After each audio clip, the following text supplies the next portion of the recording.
Welcome to InfoStream, your daily current. Unsure what to listen to? Turn to us for today's headlines. Stay informed.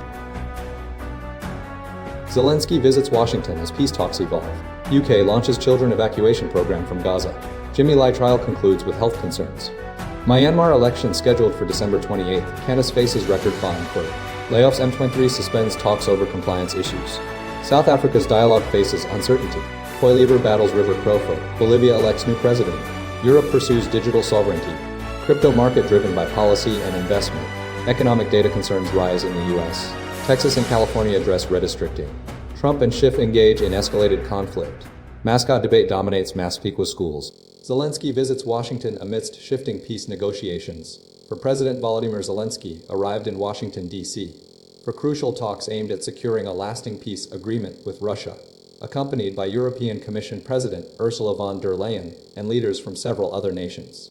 The visit follows a summit in Alaska between U.S. President Donald Trump and Russian President Vladimir Putin, which yielded promises of robust security guarantees for Ukraine but failed to produce a ceasefire.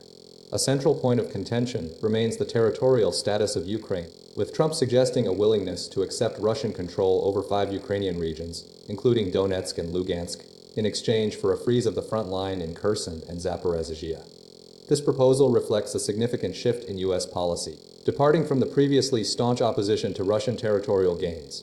Zelensky expressed a desire to swiftly and reliably conclude the war, emphasizing the need for a comprehensive agreement. European leaders, however, voiced concerns about a potential capitulation by Ukraine, warning against pressuring Kiev to concede to Russia's demands. Trump's envoy Steve Witkoff indicated that Moscow had made some concessions regarding the 5 regions, and that a detailed discussion on Donetsk was planned for Monday's meetings. He also stated that a NATO-style security guarantee for Ukraine was under consideration. The Alaskan summit produced a promise of robust security guarantees, but the exact nature of these guarantees remains unclear. European leaders are skeptical and intend to press Trump for specifics. The visit marks a pivotal moment in the ongoing conflict, with the U.S. and its allies attempting to shape the terms of a potential peace settlement.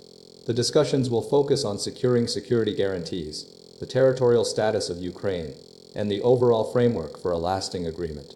UK government announces children evacuation program from Gaza. The UK government is initiating a program to evacuate critically ill and injured Palestinian children from Gaza for medical treatment. Over 50,000 children have been killed or injured since the start of the conflict, according to UNICEF. The initiative, coordinated by the Foreign Office, Home Office, and Department of Health, aims to provide life-saving care to children suffering from severe injuries, psychological trauma, and malnutrition. The program will select children based on need by doctors working with the Hamas-run health ministry, with the World Health Organization coordinating travel. A group of 30-50 severely ill children will be evacuated in the coming weeks, marking the first time children will be brought to the UK for treatment. The government has already provided funds for injured Gazans to receive treatment in regional hospitals and is working with Jordan to airdrop aid into the territory. NHS hospitals will treat the children. The program involves a multi-stage process, including referrals by treating physicians, review by the Ministry of Health Referral Committee in Gaza, and approval for medical evacuation. Travel will be facilitated via a third country, with biometric checks conducted before travel and the support of host countries covering treatment costs, including mental health support and housing. The program acknowledges the difficulty of returning children to Gaza and considers the possibility of asylum for those returning. Alongside this, the UK government is under pressure to exert greater influence on Israel's actions. A coalition of MPs, including Sinn Féin, the SDLP, and Plaid Cymru, have urged Prime Minister Sir Keir Starmer to take immediate action, citing the urgent need to address the humanitarian crisis. They demand the recall of parliament and diplomatic intervention to pressure Israel to end the war and ensure unimpeded delivery of aid. Furthermore, the U.S. has suspended visitor visas for individuals from Gaza, citing concerns about links to terrorist groups like Hamas. Secretary of State Marco Rubio stated that the decision followed evidence presented by congressional offices. This move has drawn criticism from Hail Palestine, a non-profit organization facilitating medical aid to Palestinian families, who argue the program is focused on medical treatment, not resettlement. The U.S. has previously issued nearly 4,000 visas to Palestinians seeking medical treatment, and President Donald Trump has acknowledged real starvation in Gaza, Closing arguments begin for Jimmy Lai's national security trial amid health concerns. The trial of Jimmy Lai, pro-democracy media tycoon, continued with closing arguments underway following multiple delays due to concerns over his deteriorating health. The trial under Hong Kong's national security law has been marked by significant disruptions, primarily stemming from Lai's health issues. Initially scheduled for a start date of Thursday, the proceedings were postponed due to a typhoon and subsequently again to install a heart monitor. Lai, 77, who founded the now-defunct pro-democracy newspaper Apple Daily, faces charges of conspiracy to collude with foreign forces and conspiracy to publish seditious material. During the final stages of the trial, Lai received medication and a heart monitor to monitor his condition. His lawyer, Robert Pang, reported episodes of collapsing and heart palpitations, leading to the court's decision to provide medical support. Prosecutor Anthony Chow argued that Lai acted as a helmsman for Apple Daily, using the newspaper to solicit foreign countries to engage in hostile activities against China, including trade embargoes. He highlighted Lai's travel to the United States in July 2019, where he urged then Secretary of State Mike Pompeo to sanction Chinese and Hong Kong leaders. Chow emphasized Lai's attempts to target China itself through these requests. Despite Lai's noticeably thinner appearance throughout the trial, a medical expert deemed him physically and mentally fit for court, although the judges agreed to provide additional breaks if needed. Concerns over Lai's solitary confinement, lasting approximately 700 days, have been raised by his son and rights groups. Western governments, including Australia, have expressed deep concern regarding the application of national security laws and the prosecution of pro-democracy advocates like Lai. U.S. President Donald Trump stated he would do everything I can to save him. The Hong Kong authorities maintain that Lai is receiving a fair trial, while continuing to provide him with adequate medical care, as confirmed by detailed medical examinations revealing no abnormalities. Myanmar to hold initial phase of general election December 28. Myanmar will hold the initial phase of its general election on December 28, marking the first vote since the 2021 military coup. This decision was announced by state television and the Union Election Commission, outlining a plan for elections to be held over December and January due to security concerns. 55 political parties have registered to participate, with 9 intending to compete nationwide, though 6 remain under review for approval. The election is widely condemned as a sham, designed to legitimize the junta's rule under the leadership of General Min Aung Hlaing. The election follows years of conflict and instability following the coup, which ousted the democratically elected government led by Aung San Suu Kyi. The military's justification for the coup, alleging widespread fraud in the previous election, has been refuted by international observers and election monitors.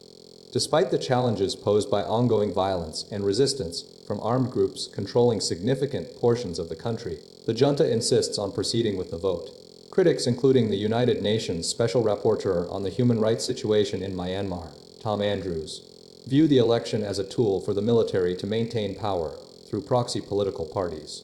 Human Rights Watch has stated that the junta is delusional to believe the election, held under the current circumstances, will be considered credible. To be considered credible, the junta would need to end violence, release detained individuals, and allow all political parties to register and participate. The election's logistics are complicated by the presence of armed groups and the devastation caused by earthquakes and international funding cuts. Despite these obstacles, the junta remains committed to holding the vote, aiming to solidify its control amidst a humanitarian crisis and widespread opposition. The election's outcome is expected to be dominated by military-backed proxies, further entrenching the military's power in the war-torn nation. Qantas hit with record fine for illegal layoffs, and an Australian court has levied a record $90 million, approximately $59 million, fine against Qantas for illegally sacking over 1,800 ground workers during the COVID-19 pandemic. This marks the largest financial penalty ever issued to an Australian company under the Fair Work Act. The legal battle, spanning 5 years, concluded with Federal Court Justice Michael Lee deeming the fine a real deterrence. For other firms considering similar breaches of employment law, the layoffs occurred in August 2020, a period characterized by lockdowns and border closures, and were part of a strategic decision to outsource ground operations. Qantas argued these actions were driven by commercial imperatives, but the court found the airline had illegally prevented workers from exercising their rights to collective bargaining and industrial action. The Transport Workers Union, TW, welcomed the ruling, viewing it as a final win for the affected workers. The court ordered $50 million of the fine to be paid directly to the TWU, while the remaining $40 million is held for future compensation payments to the former employees. This follows a previous agreement for Qantas to pay $120 million in compensation to the same workers last year. Qantas CEO Vanessa Hudson, who took over in 2023 following the departure of Alan Joyce, acknowledged the lengthy legal battle. The airline has faced considerable criticism in recent years regarding its treatment of workers and passengers, alongside issues of soaring ticket prices and selling seats on cancelled flights. Justice Lee questioned Qantas' remorse, noting the airline's unrelenting and aggressive legal strategy. The ruling underscores the importance of adhering to workplace laws and preventing companies from exploiting vulnerable situations. The fine represents a significant consequence for Qantas, signaling a renewed focus on worker rights and accountability. The TWU and Ann Gerges, a former Qantas employee, expressed relief and a sense of closure after the protracted legal proceedings. Michael Caine, the TWU National Secretary, stated that Qantas was only sorry now that it had to pay the largest penalty fine of any employer in Australian corporate history. M23 suspends peace talks amidst allegations of government non-compliance. Recent developments in the Democratic Republic of Congo, DRC, have seen the M23 rebel group abruptly halt peace talks with the Congolese government, citing a failure to uphold previously agreed upon ceasefire terms. Negotiations, intended to pave the way for a permanent peace agreement, were scheduled to resume in Qatar following a ceasefire agreement signed last month. However, M23 representatives were reportedly absent from the talks, with the group accusing the Congolese authorities of actively undermining the agreement. M23 spokesperson Lawrence Kanyuka asserted that the government's actions demonstrated a lack of genuine commitment to peace, alleging continued attacks on rebel positions despite the ceasefire stipulations. The Congolese military vehemently denies these accusations, claiming the M23 is responsible for almost daily assaults in North Kivu and South Kivu provinces. A draft peace agreement was circulated to DR Congo and the M23 by a Qatar official last Sunday, signaling continued diplomatic efforts. This agreement follows a broader peace deal between DR Congo and Rwanda, facilitated by the United States in June. The Washington peace deal, lauded by former President Donald Trump, aimed to grant the U.S. access to the DRC's significant mineral resources. However, the DRC, the UN, and Western powers maintain that Rwanda has been supporting the M23, a claim Kigali consistently denies. The protracted conflict has resulted in widespread devastation, with thousands killed and hundreds of thousands displaced, according to UN estimates. The repeated failures of peace agreements underscore the deeply entrenched complexities of the situation and the ongoing struggle for control in eastern DRC. The M23's withdrawal from negotiations further complicates the prospects for a lasting resolution, highlighting the persistent mistrust between the warring factions and their international backers. South Africa's national dialogue faces uncertain future amidst complex challenges. South Africa is undertaking a significant initiative, dubbed Uniting Voices, Shaping the Nation, spearheaded by President Cyril Ramaphosa, aiming to address the country's deeply rooted problems. This ambitious national dialogue seeks to grapple with the enduring legacy of apartheid, pervasive inequality, and escalating political instability. However, the project has drawn criticism for its rapid implementation, raising questions about its potential effectiveness. The dialogue represents a concerted effort to foster unity and resolve the nation's most pressing issues, yet the timeline and scope of the undertaking remain subject to scrutiny. Separately, authorities in Uganda have detained a group of former military personnel accused of attempting to join the conflict in Russia and Ukraine. This development highlights ongoing security concerns and potential international implications. The arrests underscore the challenges of maintaining stability within the region and the potential for individuals to be drawn into foreign conflicts. Furthermore, the African Union is advocating for a revised map of Africa, arguing that the current 16th century depiction significantly misrepresents the continent's true size. The campaign seeks to promote a more accurate representation, reflecting the continent's modern dimensions.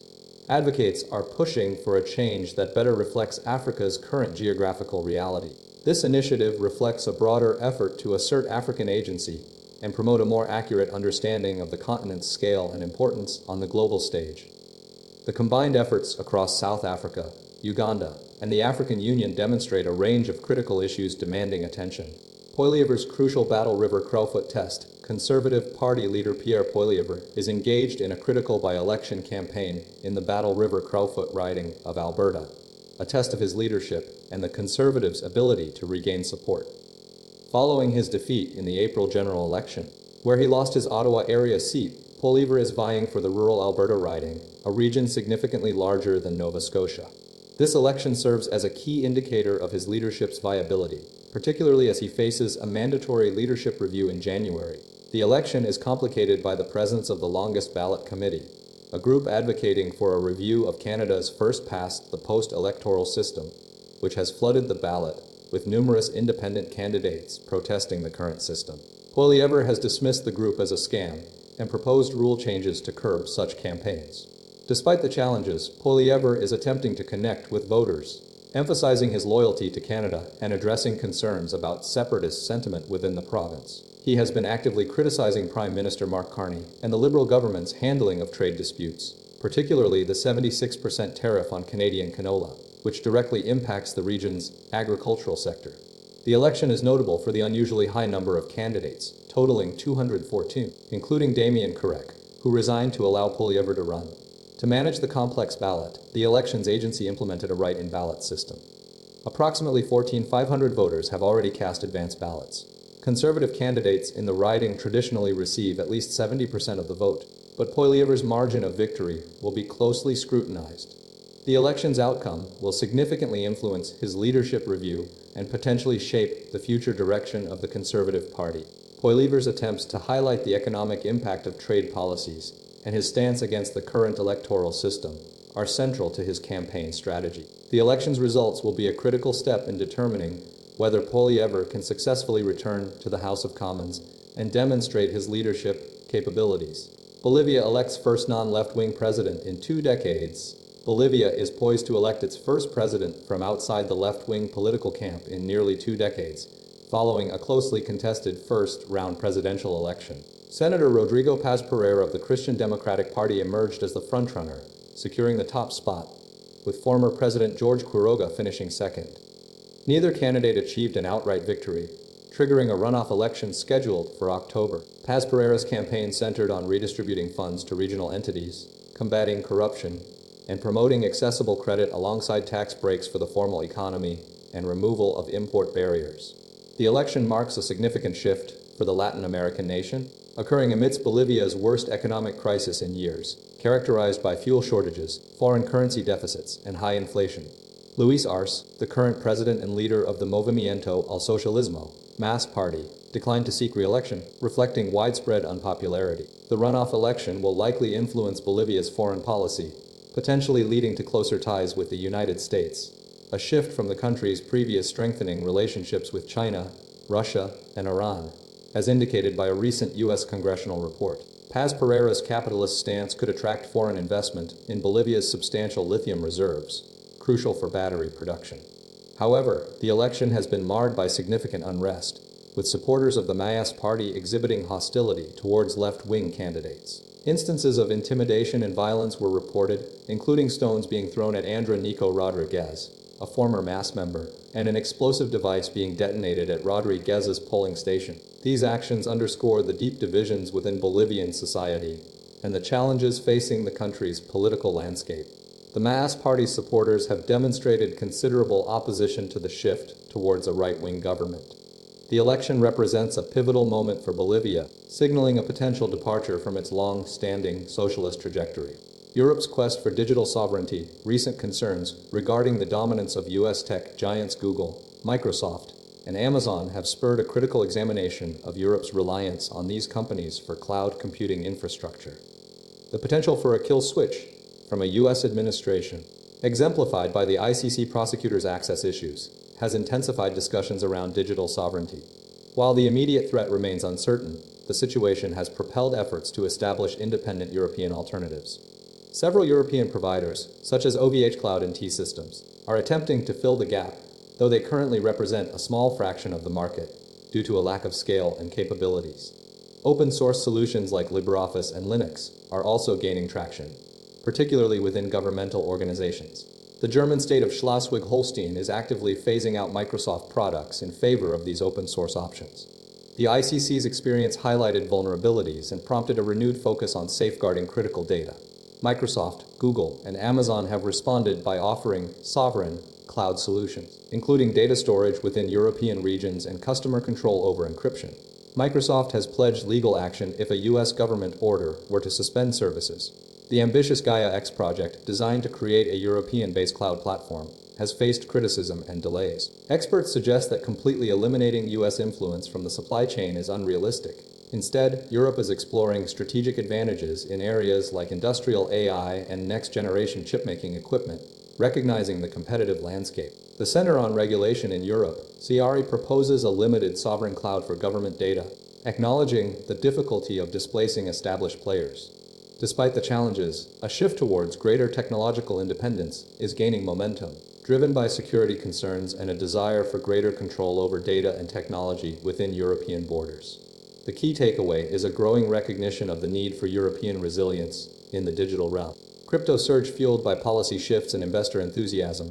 The cryptocurrency market is experiencing a significant and sustained rally, driven by supportive government policies, increasing institutional adoption, and robust investor demand.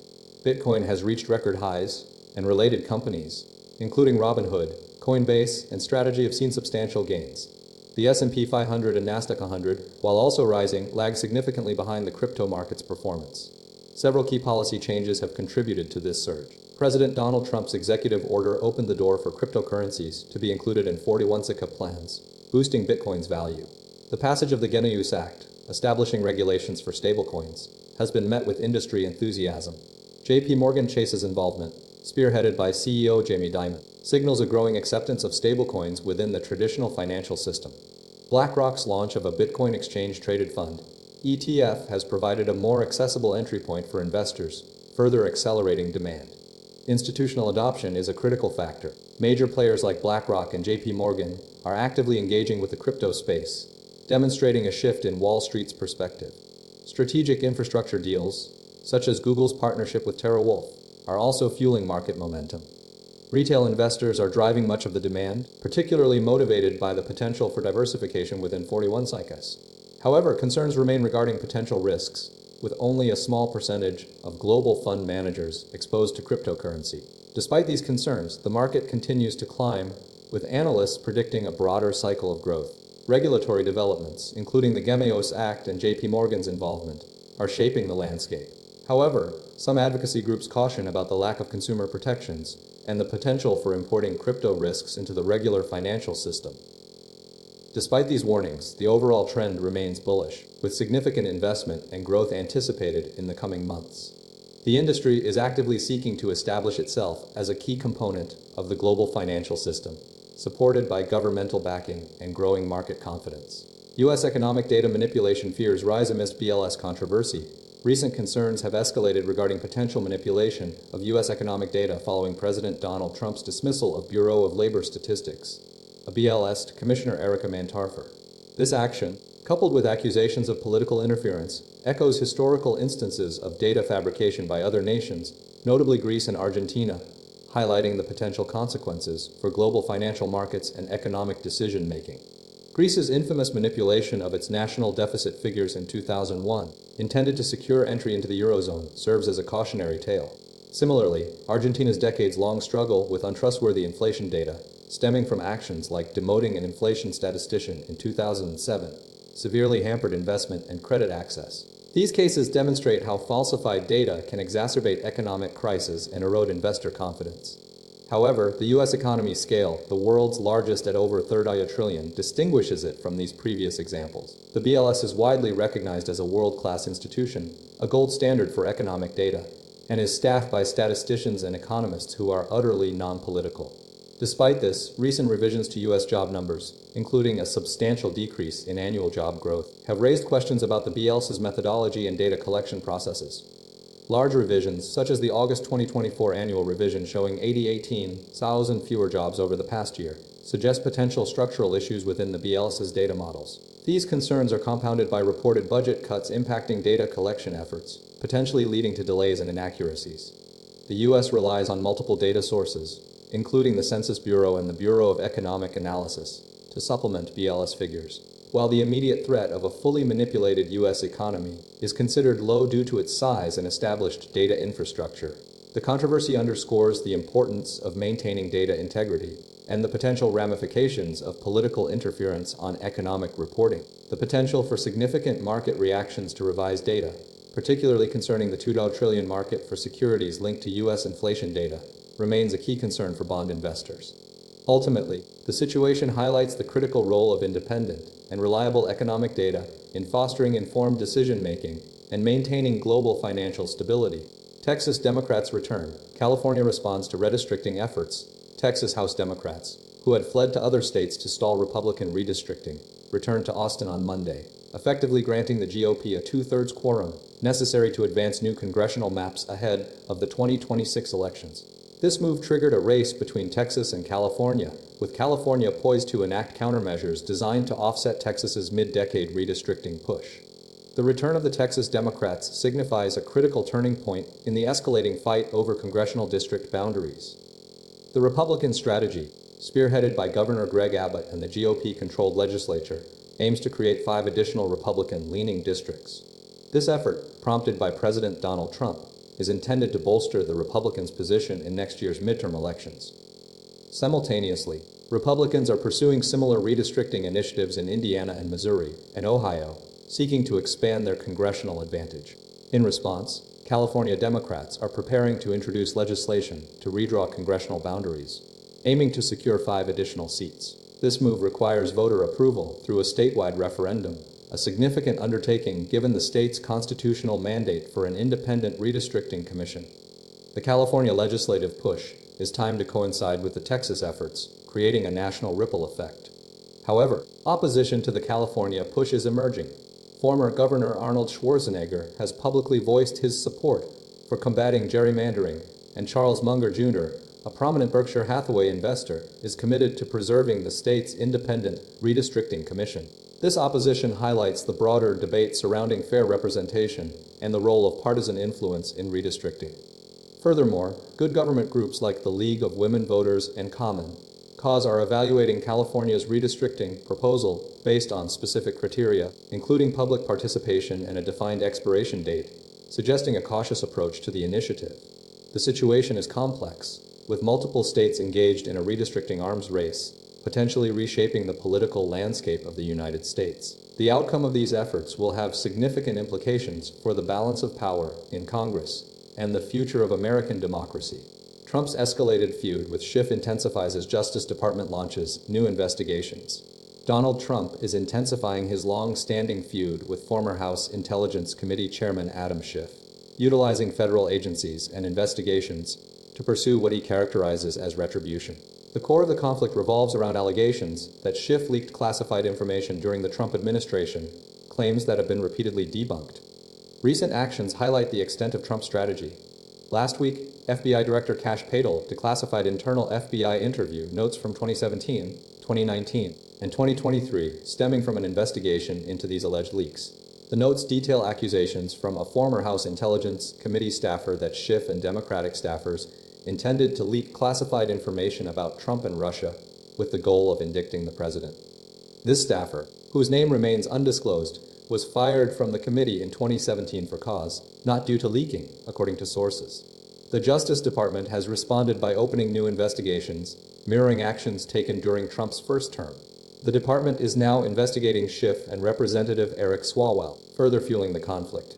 The FBI obtained phone and email records of Schiff, Swalwell, numerous congressional staffers, and journalists as part of the 2017 leak probes, a move that sparked outrage when revealed in 2021. Despite the Inspector General's conclusion that the former staffer's allegations were unreliable, Trump continues to pursue these claims.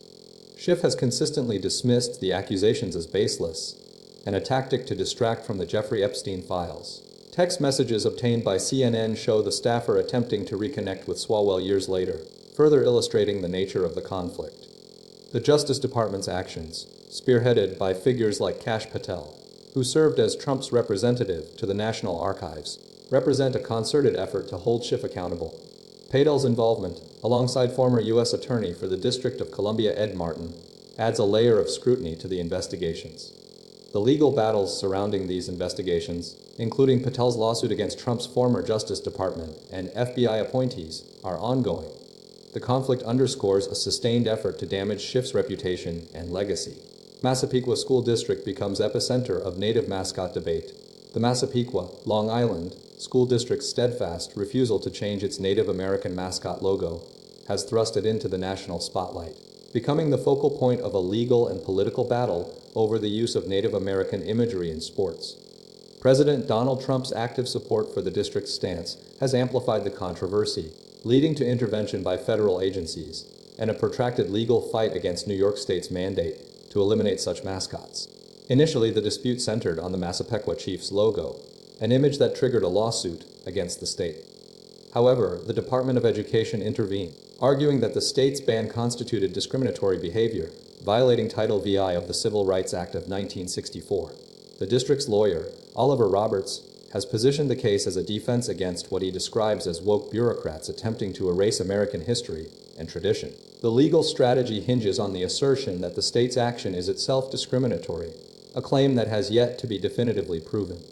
The Department of Education's investigation into Connecticut School District, which successfully rebranded with the T-Birds moniker, highlights the shifting landscape of these Title VI cases. The cost of rebranding has been a significant factor, with estimates ranging from $50,000 to $23 million, depending on the district. Massapequa's estimated $1 million cost has further fueled the debate. Beyond the legal battle, the case has broader implications for the use of Native American imagery in sports. The controversy mirrors similar disputes involving other school districts across the country, all grappling with the evolving understanding of cultural sensitivity and historical representation. The Department of Education's aggressive application of civil rights protections, a tactic seen in previous administrations, has intensified the conflict. While the Department of Justice has not yet opened a formal investigation into Massapequa, the ongoing legal challenges underscore the complex interplay between federal regulations, state policies, and local communities.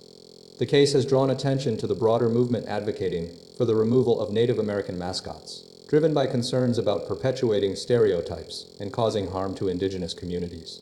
The Massapequa district's resistance represents a significant challenge to this movement, highlighting the deep-seated divisions and differing perspectives surrounding this contentious issue.